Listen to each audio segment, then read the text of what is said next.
Hello and welcome to the Critical Line Item. My name's Tom Radley. Thank you for joining me for this particular podcast.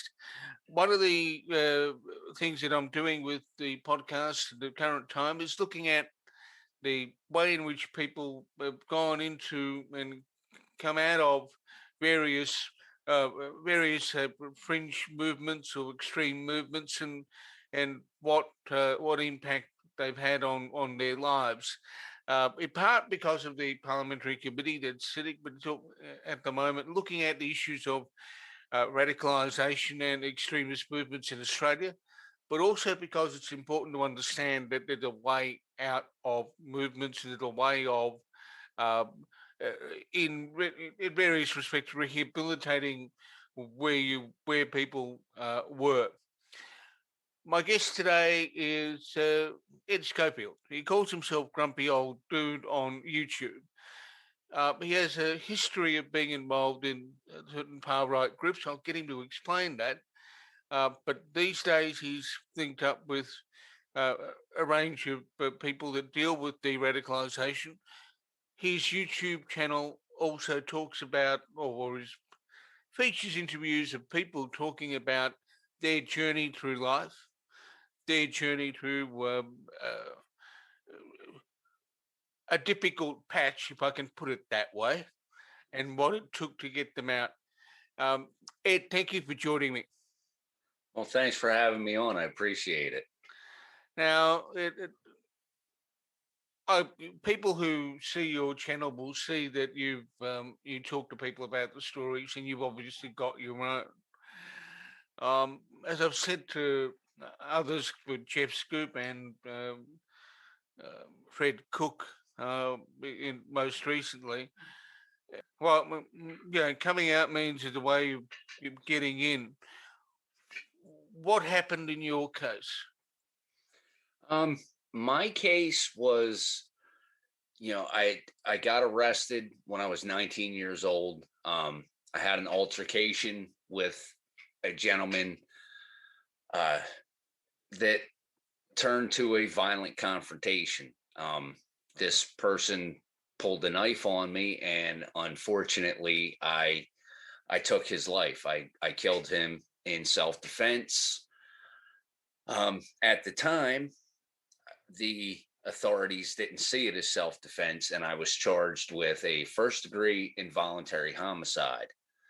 And I took that case to trial, and unfortunately, I lost that trial, and I got sentenced to 30 years in prison.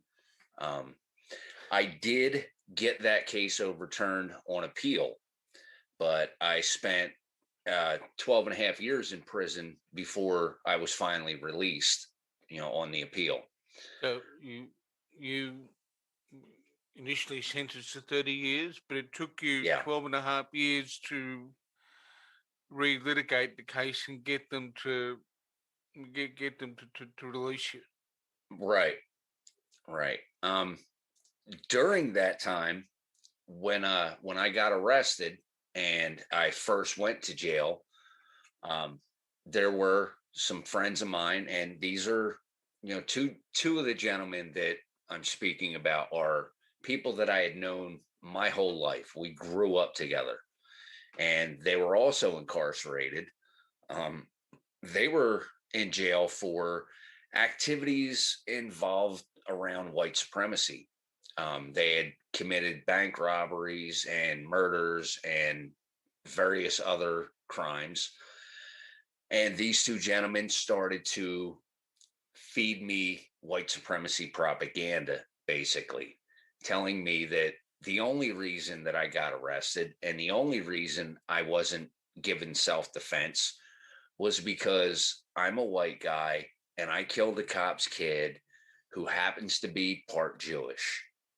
And that's why I'm in jail. It's not that I actually did anything wrong. It's because I did something to the wrong person.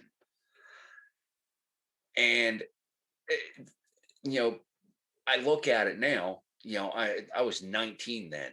I'm almost 50 now.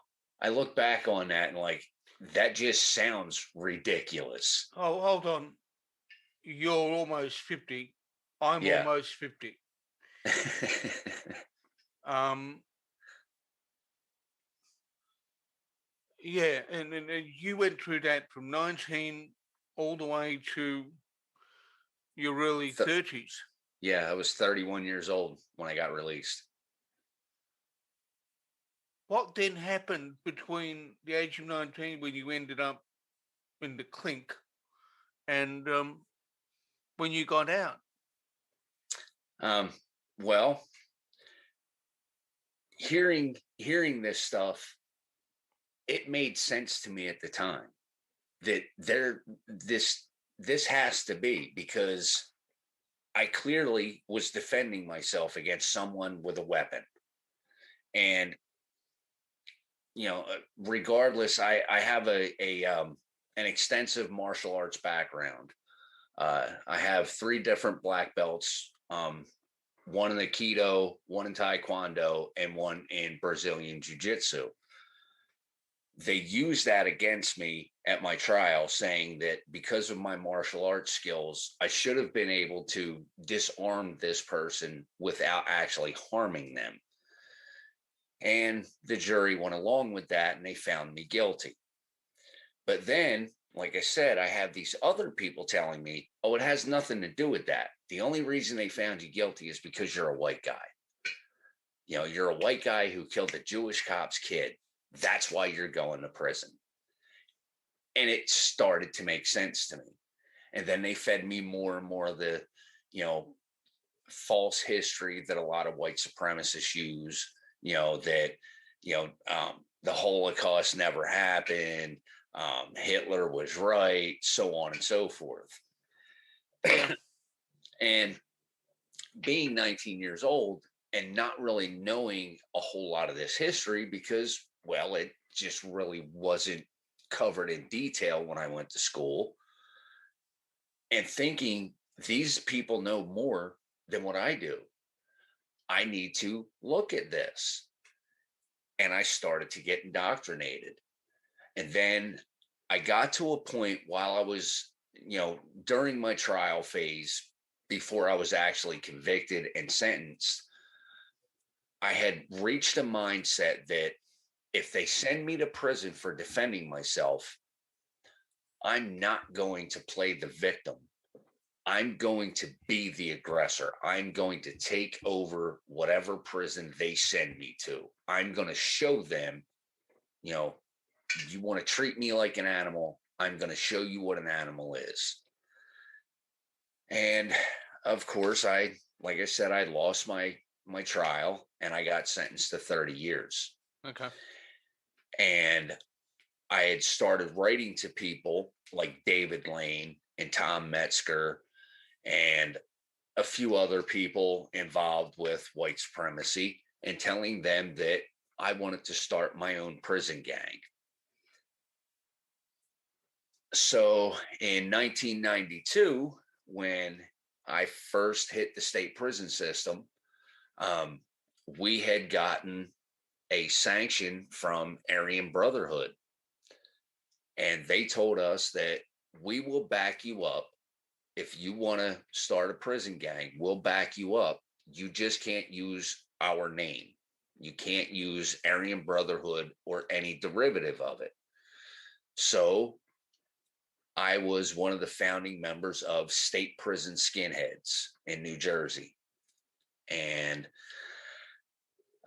I decided that I was going to be a hardcore neo-Nazi skinhead because they sent me to prison for defending myself. Now, once I got to state prison, one of the first prisons I went to was Trenton State Prison. The actual name of it is New Jersey State Prison in Trenton. And I had a few run-ins with people that were involved with Nation of Islam, Black Hebrew Israelites, and 5% Nation of Gods and Earths. Now, all 3 of these groups are Black American groups, and their ideologies are no better than white supremacists. They are racist in their own right. And all that did for me was reinforce this white supremacy propaganda that people were using to try and get me involved.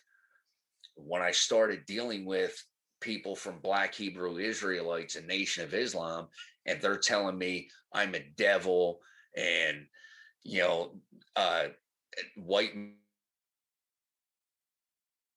men don't deserve to live and all this other stuff. I'm like, oh, well, see, these white people over here, they're telling me they're not the racist. It's the other side.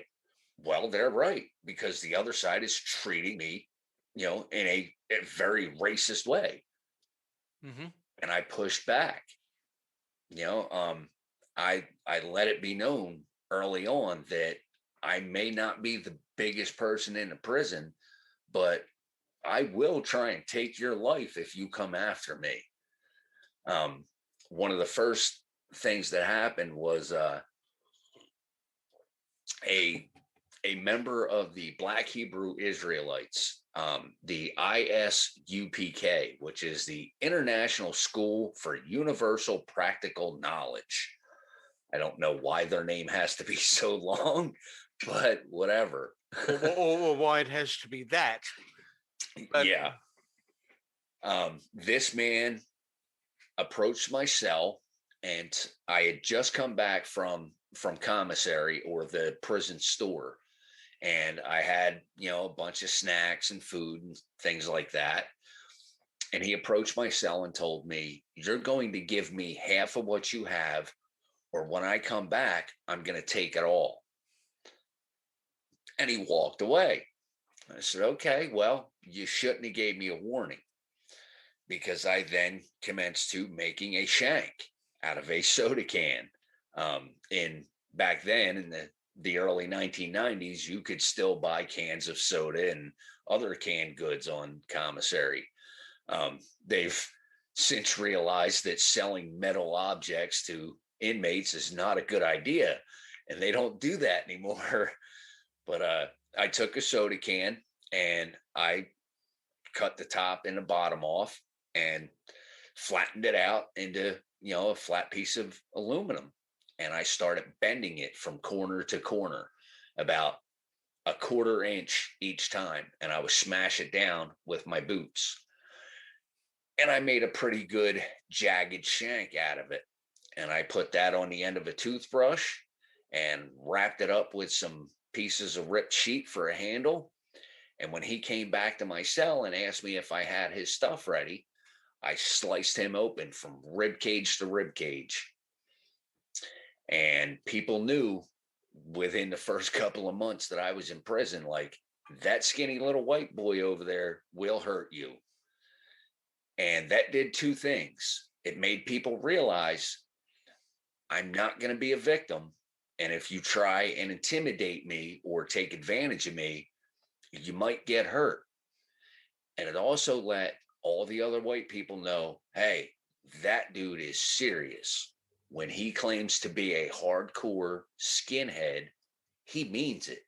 That's somebody I'd be willing to follow.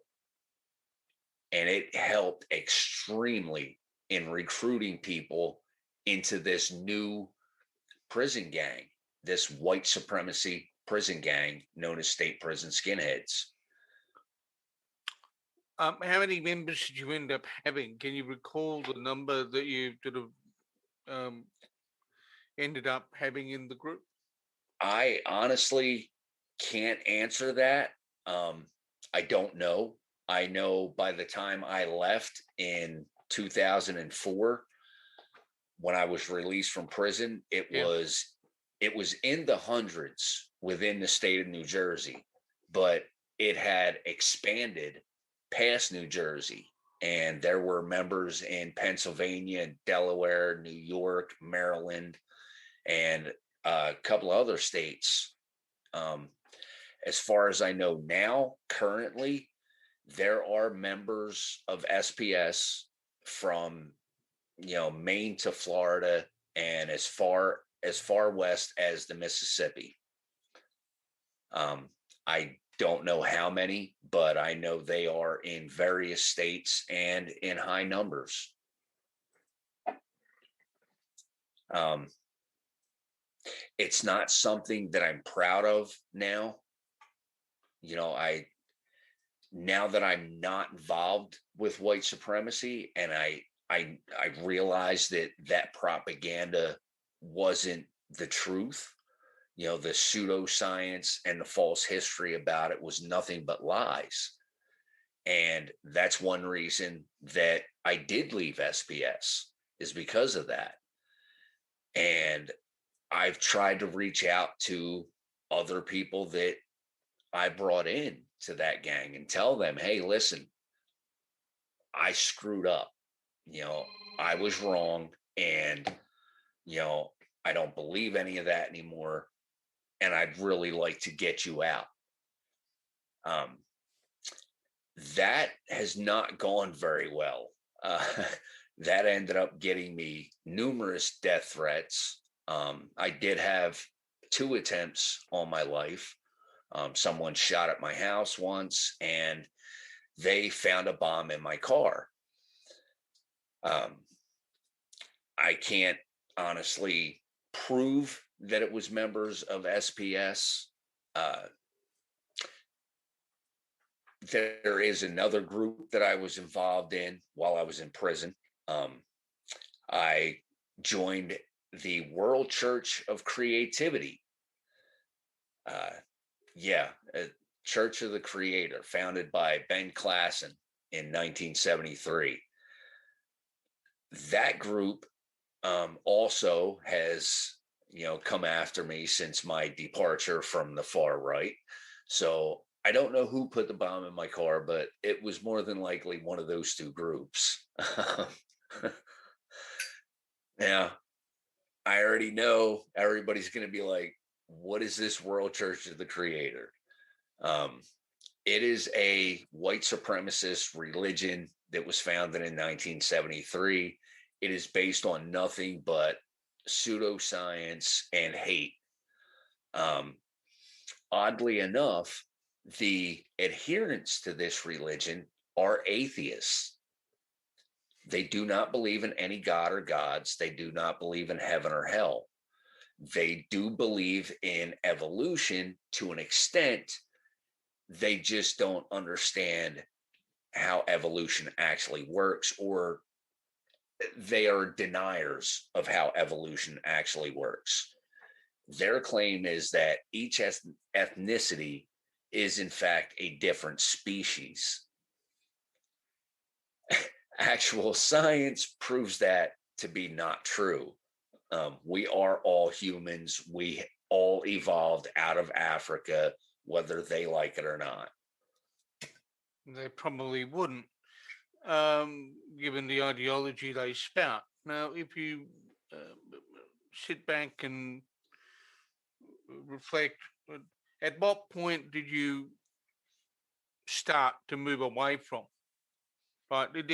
Was there a particular event that caused you to start to move away from Yeah. the ideology? So I joined up with Creativity in 1996. About 4 years after we started SPS is when I started studying this religion. And I was already an atheist myself at that point. And that was one of the things that they picked up on. That was one of the reasons why they approached me. They saw that I was an atheist, and they, obviously knew that I was a hardcore skinhead. I was the leader of a skinhead prison gang. So a couple of these members from Creativity had approached me in the rec yard and started talking to me about this religion. And they gave me some pamphlets, and then they gave me some books. We had some conversations, and I began to follow this religion until about 2003. About a year before I got out, there was an older gentleman who gave me a couple of books. One of them was a book on biology, and another was an introductory course to genetics. Now, I always did very well in school. I'm not a genius by any standards. I'm not a scientist or a doctor or anything like that.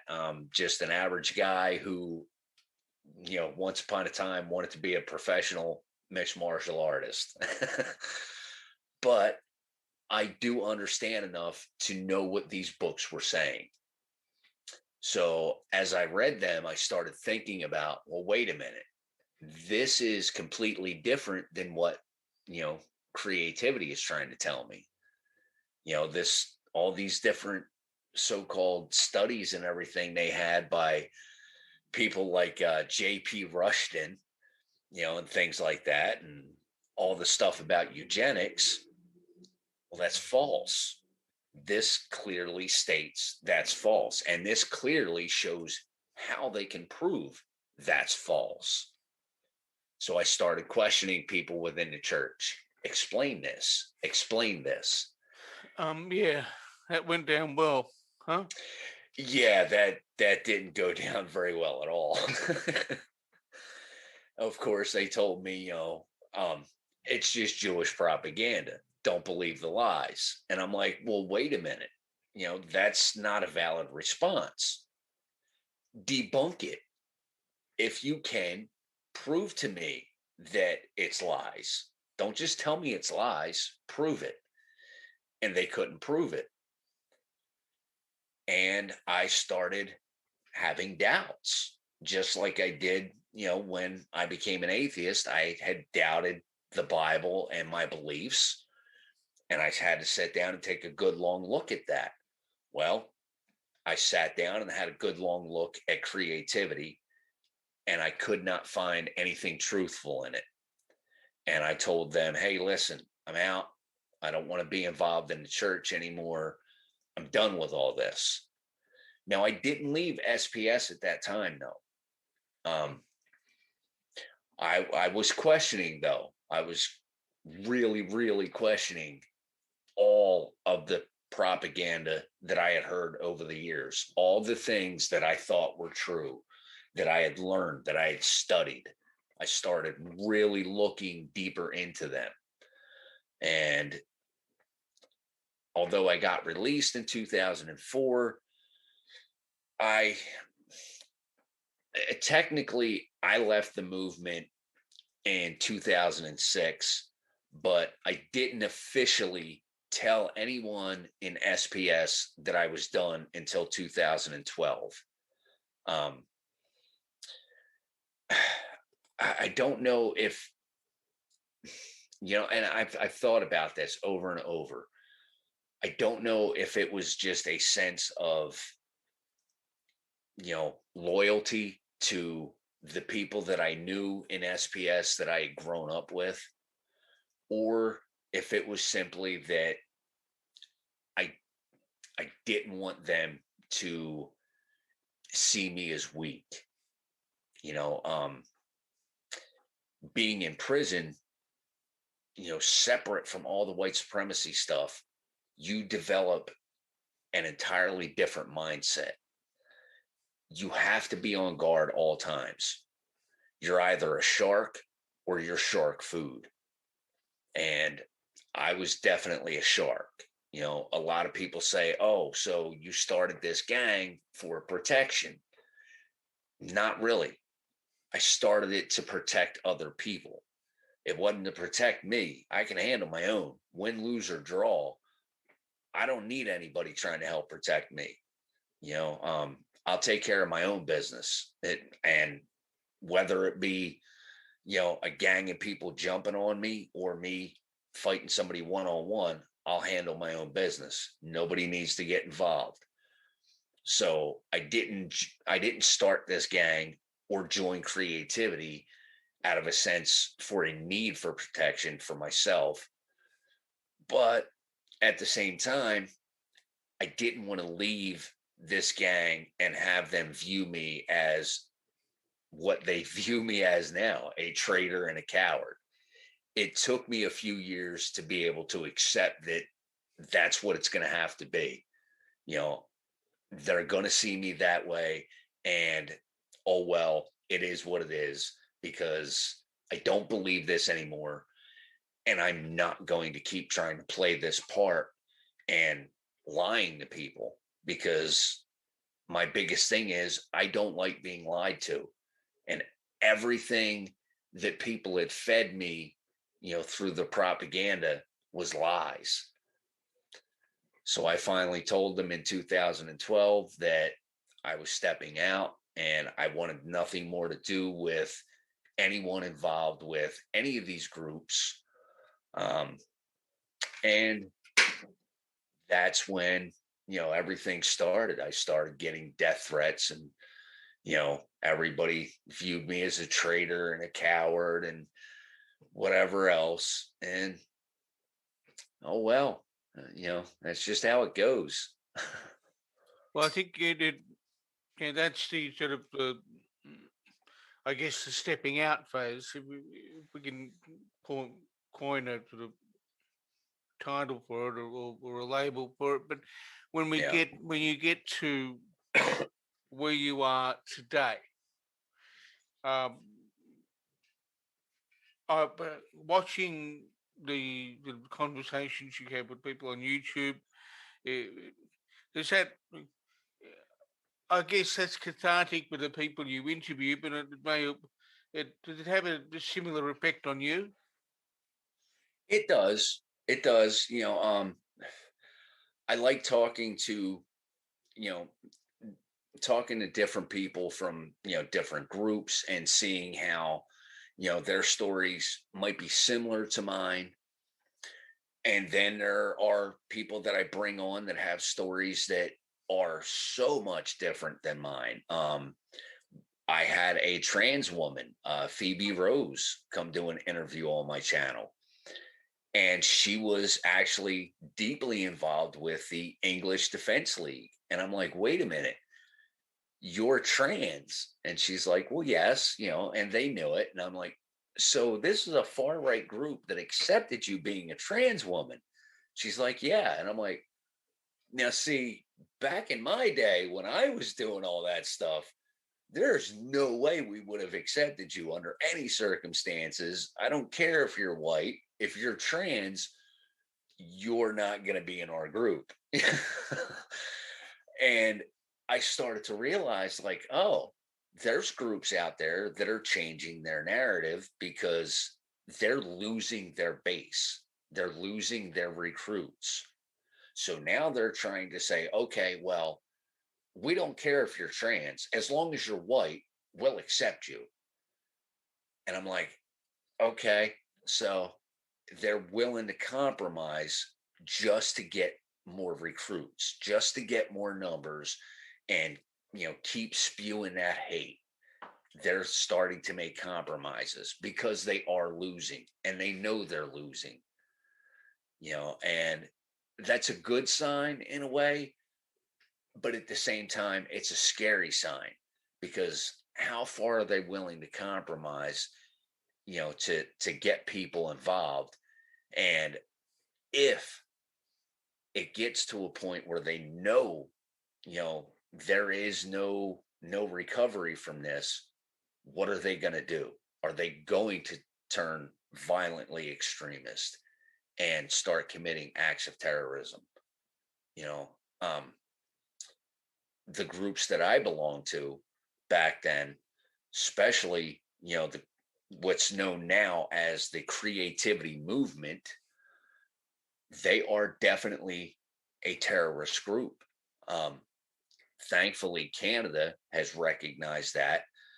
I'm still trying to hope that the United States, where I live, will put them on a terrorist list and list them as terrorists.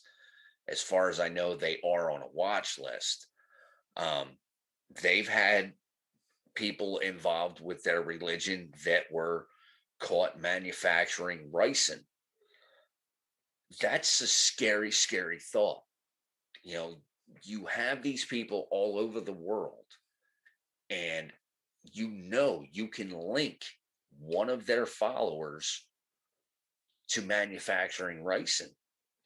How is that not terroristic in nature? This person had a plan to spread this biological weapon and kill thousands of people. So if they can't continue to grow, and they know they're losing this war, they're going to take whatever measures they think are necessary. And that is not going to end well. To what extent are you also involved in the interventions? Do you do any of that kind of work with younger Yeah. people? Yeah. How do you find that? Um, Honestly, so far, the people that I've helped have reached out to me. Um, the only person that didn't actually reach out to me for help, it was someone who was literally trying to troll my YouTube channel. They were leaving some very disgusting comments, and I responded to them with, well, that proves to me that you don't know what you're talking about, and that the person that you are talking about is in fact correct. And if you disagree with that, I'd be more than happy to debate you, but not here in my comment section. You can contact me through a video link, send me an email. And this person sent me an email. So I responded to him with a link for StreamYard, said, if you want to talk to me in person about this, click the link, you know.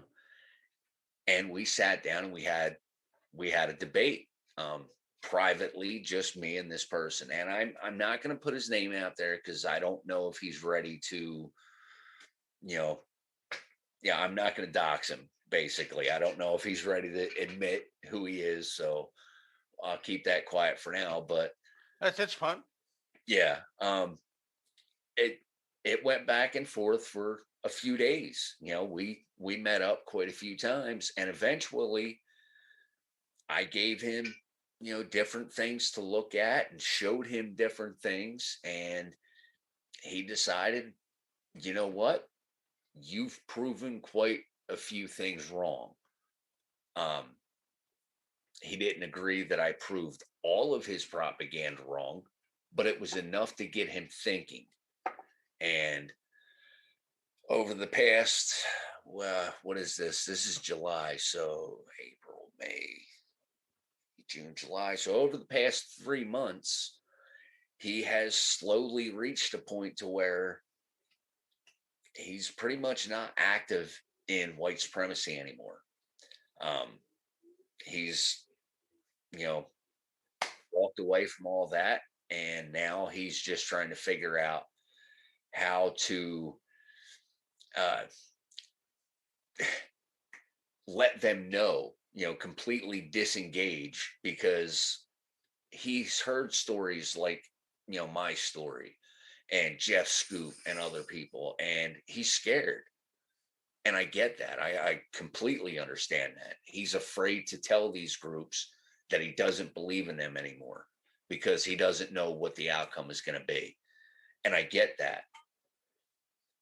But I'm happy with the fact that he doesn't believe that ideology anymore. He's ready to be a better person and change his life around.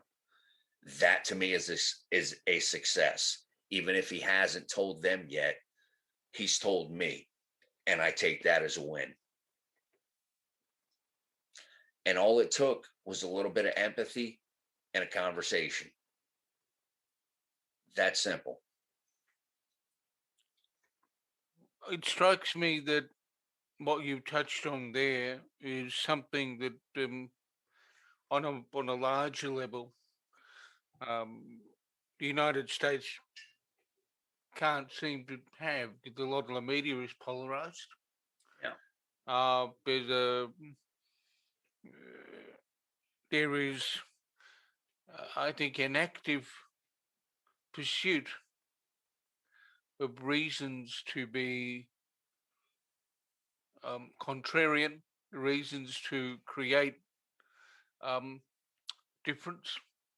Um, I don't think it's necessarily just a marketing ploy, but there Yeah. are the reason to there's a reason to create the impression that there's always some other you're beating up or you're fighting. Yeah, the United States, we have this, and I haven't figured out why, but people in this country have this idea, this tribalistic mindset. You know, we all talk about equality and equity. And at the same time, there are these massive groups of people who say, we want equality, we want equity, you know, and that side is the side that's stopping us. Our side, our tribe is the good side. And then the side that they're speaking out against is saying, no, our side's the good side because you don't want to accept, what we want. You only want equality and equity for everybody that you agree with, everybody in your echo chamber. You only want equality on your own terms. Yeah. Right. And they're both doing this though at the same time. You know, um, right before we came on, I was saying how if you go far enough left, you end up on the right because you have these people who claim to be Antifa and claim to be on the left. And at the same time, they're saying, oh, well, anybody that's on the far right just needs to be exterminated. We just need to kick them out of the country. We just need to get rid of them, put them out on an island somewhere. How is that not fascist? You're doing the same thing that you're claiming to fight against. And I say this all the time on my channel. You cannot become that which you oppose. It's not that hard to figure out. Once you become the thing that you oppose, you're only repeating this cycle. And we keep doing that in this country.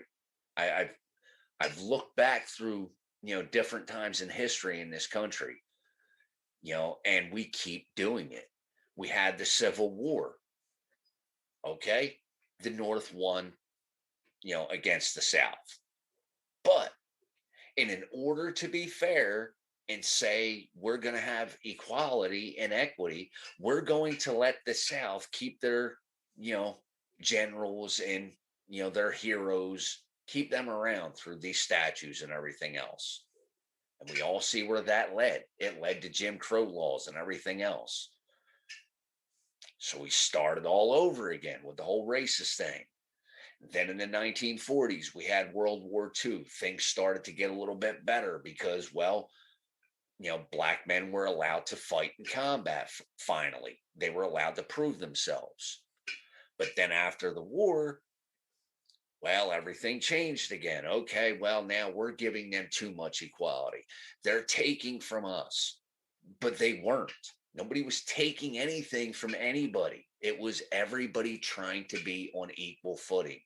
And some people are afraid of that because they're afraid if they're on the same equal ground that I am, they're going to realize I'm actually less than because I'm not man enough to admit my faults. And it started the whole thing again up until the 1960s. We had Martin Luther King and the whole civil rights movement, and things started to get better. And then everything blew up. Martin Luther King got assassinated. Everything went to crap. Then in the 1990s, Ronald Reagan came in. We started trying to fight for equality and equity again. And everything went to crap. And now here we are, 2021. We're trying to recover from 4 years of the Mango Mussolini himself, Donald J. Trump, and the mess that he created, and exposing just how many racist people are in this country. Everybody wants to say, look what Trump started. Trump didn't start it. They were already there. He just gave them a reason to speak out and be noticed. And people need to realize that this problem never went away because you keep battling back and forth and speaking at each other instead of to one another. Sit down, have a conversation, find out what you actually have in common. You might be surprised by how much you have in common with the people that you claim are the far right or the far left. Hmm. And when you can find that common ground, you might be able to make some compromises and stop all this madness. Now, Ed, there's one thing that keeps coming up throughout our discussion, and we're probably going to address it explicitly, um, and that is the role of education and appropriate education and critical thinking in shaping the way people um, see the world. Yeah. Um, I mean, I don't know what it was like when you went through school back when in your teenage years, but certainly remember I wasn't being sort of given copies of Plato to take home and read, right? But um, based on what you know about the education system in the States and then your own experience, uh, what could we do better? What could be done better to help the new generation inoculate itself from um, kind of false history or from Yeah. uh, ideologies that are designed to you know, disrupt what I mean social cohesion. If I can use that term. Yeah. I think one major thing we need, especially in the United States, is we need to start having civics class again. Um, I don't know when that stopped. I know I had civics when I was in school. I had to take that class, and apparently, people in their 20s didn't have civics class. Well, wait a second. So you were taught. What were you taught in civics class? What do you remember?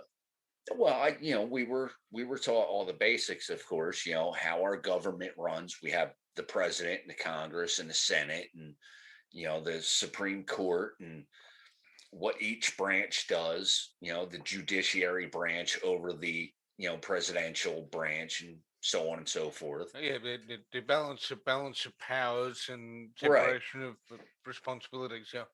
Yeah, we learned all that. We learned how the voting system works. We learned how uh like the legal limitations for becoming president. You have to be born in this country, so on and so forth. We learned all that, and then we also learned how things work, or things are supposed to work in politics. How are amendments drafted? How are they enacted into law? you know um, why is there state laws opposed to federal laws? Things like that. People don't understand a lot of that nowadays. I ask my kids, you know, what they know about the Constitution and everything, and they're like, "Well, I don't know. That's our rights." And I'm like, well, to a certain extent, yeah, but they're actually the law of the land. Also, though, that's the highest law, and they're like, "Oh, okay, whatever." And I'm like, no, this is important. Like, this is something you need to know. This isn't just a whatever. Let me get back to watching American Idol, old boy. You know. And it's scary. It's like, okay, but do you even know why we have the Constitution? And they're like, I don't know, because we need laws. It's like, oh, wow. um, yeah, I guess in a way you're right. We do need laws, but why do we need laws? And they're like, well, I don't Okay. know. Yeah. Okay. Right. So So you through your own experience, but also through that through the discussions you have with your kids, it's yeah, you're finding you find that there's an inadequacy Yeah, we Yeah. definitely need civics class, and we need better history. I learned in school that Native Americans were the enemy and they had to be defeated. And now that I'm older and I'm actually learning what really happened, it's like, it's not that they were the enemy. Europeans just wanted this land, and they took it through hook and by crook, you know. um, some of it was violent conflict, but a lot of it was broken promises. And I think that actually needs to be taught. You know, I'm not Native American at all, but at the same time, I've become friends with quite a few of them, and I see these treaties that aren't being honored. It's like, hey, like, that's not okay. This is an active treaty. This is something that the United States government promised to these people, and now you're breaking those promises. And these people are mad. They're, you know, I mean, granted, I'd be mad too. You promise me something and you break that promise, there's going to be an issue. But the United States wants to say, oh, they're just extremists. They're just terrorists. They're just whatever. And it's like, no, they are sovereign people that you made a promise to. And if you can't keep your promise, that's your fault. You can't get mad at them now for wanting to fight back and say, hey, remember you signed this piece of paper saying this? Hmm. Yeah. Things like that need to be recognized. And, you know, of course, the systemic racism in this country. And it is real. There absolutely is a systemic, racist problem in this country. It needs to be addressed. We're never going to have equality and equity in this country as long as there are people fighting for the 1% elite and not everybody else. That needs to be addressed. Now, Ed, that's a convenient spot at which to conclude what's been a fairly extensive conversation with you. Um, where can people find your YouTube channel if they listen to this and they want to go and watch some of the interviews? Well, you can find me at Grumpy Old Dude on YouTube. Um, I I do have a Twitter. It's Grumpy Old Dude 8. You can look for me there and find all my other links in the about section of my YouTube channel or on Twitter. I haven't been very active on Twitter lately. I'm trying to distance myself from that dumpster fire, but um, things have been kind of hectic and crazy. Hopefully, I will be putting out some new content in the very near future, and I would like to announce.